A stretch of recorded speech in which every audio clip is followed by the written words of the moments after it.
This is not her first time with us, but let me introduce Hiba Jabber from Dubai Land Department, Dubai Real Estate Institute, also known as DREI. For over a decade, Hiba has been a consultant and instructor at DREI, conducting a real estate sales and leasing brokerage laws. She also conducts regulations training in Dubai, Sharjah, and Bahrain. Hiba, thank you so much for joining us today. We really appreciate DLD and DREI partnering with us for our webinars.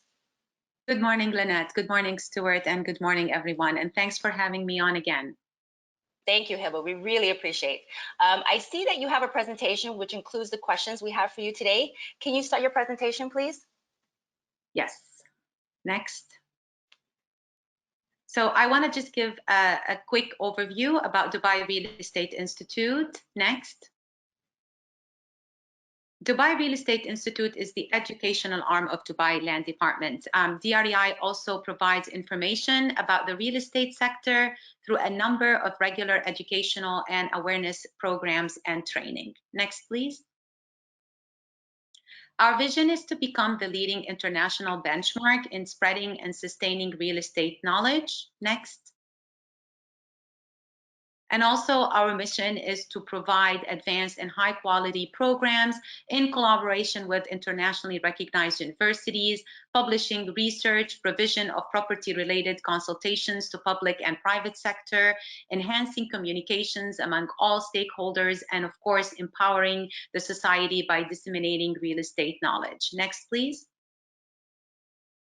Just a quick overview of some of the services that we offer. In addition to the courses, we also do a lot of real estate workshops, boot camp, innovation camps, real estate conferences, free awareness sessions, local and global memberships, real estate consultancies, and we are also heading real estate publications, magazines, and books. So definitely stay tuned and check our website for more information.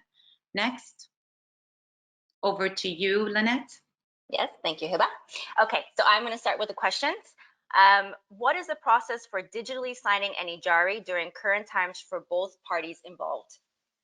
Okay, so what I want to go through here is the step-by-step process. I do believe that we've had similar questions about this before. Ijari can be done either by the property management companies, because what they usually do is they actually have access to the Ijari registration system, or it can now also be done by the landlord himself. And the process again is displayed on the screen. I'm gonna kind of quickly go through it, but the information is there, so feel free to actually flip through the slide as I explain it. So we can start with the next slide. The whole process starts with the landlord downloading the Dubai Rest app. So this is just an application that is available for them to download on their smartphone. Then they can just simply log in. They can use, for example, their Emirates ID, the title deed number of the property that they want to register the Ijari for, or even their mobile number. Once they go in, they will have a screen that displays all the properties that they actually own. So they can select the property that they want to issue Ijari for. Not only that, as a matter of fact, I mean, we're talking about Ijari here, Lynette, but there's a bunch of services that that potential owner can apply for. So he may want to have his property valued, or he may want to look at the service charge through the Mulak. So all these type of if I want to say applications or tools are available under that specific tab. But going back to Ijari, he will select simply that he wants to issue Ijari for that specific unit. He will basically put in all the information pertaining to that unit. He can even put in the information of the tenant if it wasn't displayed. So he can put in either the tenant's Emirates ID or the tenant's mobile number, or even add the details of the tenant. And then, of course, that prompts him into the payment gateway. He can make the payment, or he can even send the payment through to the tenant. So if the landlord and the tenant have agreed that the tenant was going to make the payment for the Ijari registration, he can send that link across to the tenant. Tenant can make the payment. It's 300 dirhams, and it's done. Ijari is registered. They can do pretty much the same process for Ijari renewal or the cancellation of Ijari. As you know, if the tenancy contract between a landlord and a tenant expires, Ijari doesn't cancel itself. They have to cancel it from their end. Okay, Next. very good. That is extremely thorough. Thank you, Hiba. Okay. And it's a process that works, because I know quite a few people that have gone through it recently, especially during the crisis. And it's a Exactly. very streamlined process. And that's why I figured we'll put the step-by-step, I didn't want to go through the, it is available. People can have access to it through your property finder, through our website, so they can definitely utilize it. Very good. And also for everyone on the webinar, all of these slides are available every week after our webinar on the hub, which is propertyfinder.ae/hub. So you can see all these slides and get all the information. And we'll also do some social posts on this as well, because it's very valuable information. Okay, next question. What happens if we were in the digital transfer process during the lockdown and want to switch to the formal traditional transfer process? So let's just go through the digital process to begin with. So as we know, there was a time when we had a lockdown, so the registration trustee and the registration services centers were closed. Now they are open. Actually, I'm happy to say that they are open. Their office hours during the holy month of Ramadan. The real estate service trustee centers are open 9 to 3. The real estate registration trustee centers are open 9 to 2, Sunday through Thursday, at of course 30% of the capacity. So it is recommended, Lynette, that real estate stakeholders utilize the real estate related services offered through these centers as a first option. Having said that, if the parties to a real estate transactions are out of the country with an absence of a power of attorney representative, the digital property transfer can still be available as an option to facilitate and service the parties to the transaction. Again, through the slides, of course, you guys can see that we have provided you with a step-by-step process. Should you decide that you want to go through the digital property transfer, again, just a quick summary of how the process works, just in order not to take a lot of today's time. The application will have to be done through the registration trustee. The documentation needs to be sent to them. They will basically go through details in terms of what the requirements that are required from the buyer and the seller. So for example, if the seller happens to be out of the country, information pertaining to that seller's bank account, IBAN, SWIFT account, seller, buyer, phone number, email. In case there is a mortgage, of course, they're going to need details of the bank representative, so they can note it at hand in case any type of questions arises pertaining to the mortgage situation, be it with the seller or the buyer, if we're dealing with a mortgage discharge. The sale price has to be verified with Dubai Land Department. So again, this is all done through the registration trustee, but not physically. You can just simply, you're doing it through emails and basically correspondence online. Even the payment is done and processed through what we call the ePay gateway. Manager's checks are still acceptable in certain situations until they move away completely from this type of payment method. Everything eventually will be done through, of course, the ePay gateway. Everything at the end gets to be approved and reviewed with the Dubai Land Department auditors. And once they approve the transaction, everything gets paid, everything basically gets pooled in the Land Department account, so that the beneficiaries get the money as instructed in the payment instruction. And then if it's a cash buyer, that cash buyer will get the title deed through an email. And if it is a mortgage buyer, the electronic title deed will be sent to the bank with, of course, a copy being sent to the buyer. Wow, very good. Okay. Thank you, Hiba, for that one. Next one, next question is, if a tenant, short-term rental, refuses to leave after his contract is over, what options we can pursue? We understand in the current situation, some tenants have genuine difficulties and we are considerate towards them, but some tenants have bluntly said they will not leave. And I'm so glad you asked this question. And this is, specifically because there's a bit of a confusion in terms of um, what do we do? Short-term rentals disputes. Can we go to RDC? So let me just give you a bit of a quick overview of a bit of a history on the situation. Once upon a time, so a few years ago, short-term rentals was governed by Dubai Land Department, and it fell under the Dubai Land Department jurisdiction until it moved away from Dubai Land Department, and now it falls under DTCM, which is Dubai Tourism and Commerce Marketing. So I've had that question so many times, even before the crisis. Hiba, we have issues, disputes between landlord and tenant pertaining, for example, to holiday homes. Who do we go to? What RDC did is they stepped up and said, you know what?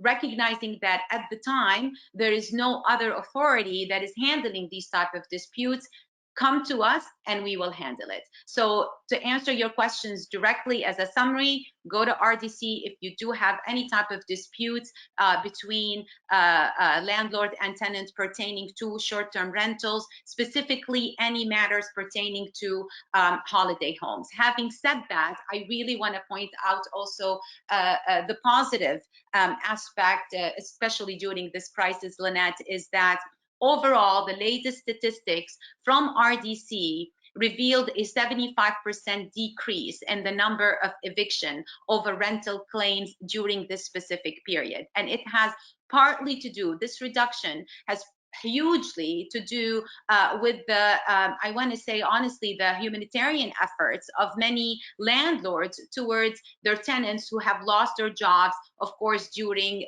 this health crisis. In case of a situation where there's still a dispute, people have to go to RDC. How are the judges acting in this way? In this specific situation, judges are trying to settle cases between landlords and that's the first, I want to say, resort that they attempt is to try to settle the case between the landlord and the tenant. Now, having said that, if they can't manage, then of course they have to revert back to the law. And at the same time, with tenants that are basically sending complaints about the fact that we can't pay rent, and it's because we've lost our job or we've experienced a reduction in our salaries. What the judges are asking for is proof, right? So again, because they need to be fair to both parties. Otherwise, I hate to say it, some people might take advantage of the situation and say, well, I'm not going to pay rent because everybody else is, not paying rent. So they have to look at the case on an individual case-by-case situation. And I know for a fact that judges are not just ruling haphazardly. They are asking the tenant to prove and to quantify his damages before they rule in that case. Oh, thank you, Hiba. That's very detailed. And it's nice to see that the government is being so proactive during this time and taking additional steps before reverting to the law. Okay, next slide, please. We understand that the power of attorney holder may now collect the banker check of the sale amount in his/her name, provided it is mentioned in the power of attorney. Is this true? So yes, there's been a bit of a change, a bit of a history. I know I have to be a bit quicker, but once upon a time that was allowed, and then there was a change and they couldn't do that anymore. Power of attorney holders could collect the check, but the check has to be issued in the name of the person mentioned on the title deed. Now we went back to kind of the old way of doing business, again, provided that this is clearly mentioned in the POA, because there's lots of sellers today, Lynette, as you know, they don't live in Dubai. They may not have bank accounts, right? So yes, there is the utility of opening up a non-resident bank account, but it's not an easy breezy process. So they use the POA in order for them to be able to collect the checks in their name. Now this is back allowed. DLD said, you know what, as long as the seller is aware of the situation and has clearly stated it, then in this case, he's taking full responsibility. And if there's any kind of, ill intention from the power of attorney holder, then this is something that the seller needs to know that there is a risk associated with that. But if he gives him the right to do so, then be it, and they will allow it to happen. Wow, thank you. That's great news that this is allowed to It happen will during this time. definitely facilitate, yeah. I mean, it just makes things a bit easier. Of course, of course. Okay, next slide, please. A broker can now represent her next of kin by power of attorney. Yeah, so again, a question always asked, even when we used to do our live courses. So bit of a history there. Broker cannot be a power of attorney. That's how it's always been. So even if a broker had went to the registration trustee to facilitate a transaction and he was a power of attorney holder, Dubai Land Department registration trustee would not have allowed the process to go through. Now the rules have changed a little bit in the sense that a broker can represent his first of kin or any other party for that matter, including his client. They will allow the transaction to go through. But in this case, Lynette, he's no longer a broker. So he's acting now in his capacity as a power of attorney holder, not a broker. And as such, he will not be entitled to his commission. So this is where the broker has to decide. You want to be a power of attorney holder? Fine, you can be a power of attorney holder for your first of kin, second of kin, or any client for that matter. Having said that, you're a power of attorney holder now, so you can no longer be a broker and you're not going to be entitled to a commission. Very Oh, makes interesting. sense. Yes, that makes sense. Okay. So just quick question for me, and maybe the brokers are, on the web already know this answer, but so if I'm a broker at an agency and I become a power of attorney, do I then have one of my colleagues become the broker? Neither you or anybody within the office have the right to basically be a broker in that case. Wow. So that exactly. And it's almost like, I mean, this is where we talk about conflicts of interest, and we can talk hours on that, so I don't want to get into it. But just to give you a bit of an example of registration trustees, for example, they can't be brokers, right? So even if they're brokering, if they want to buy a property, they have to do the registration through another registration trustee office. So segregation of duties in every aspect of doing business, not just in real estate. From an audit background, I guess segregation of duties is required on every level, just to make sure that all parties' rights are protected. Okay, very clear. All right, thank you, Hiba. Next question is, my RERA license expired. Oh, we get this question a lot. So my RERA license expired. What is the renewal process? Can I take the continuing education courses online?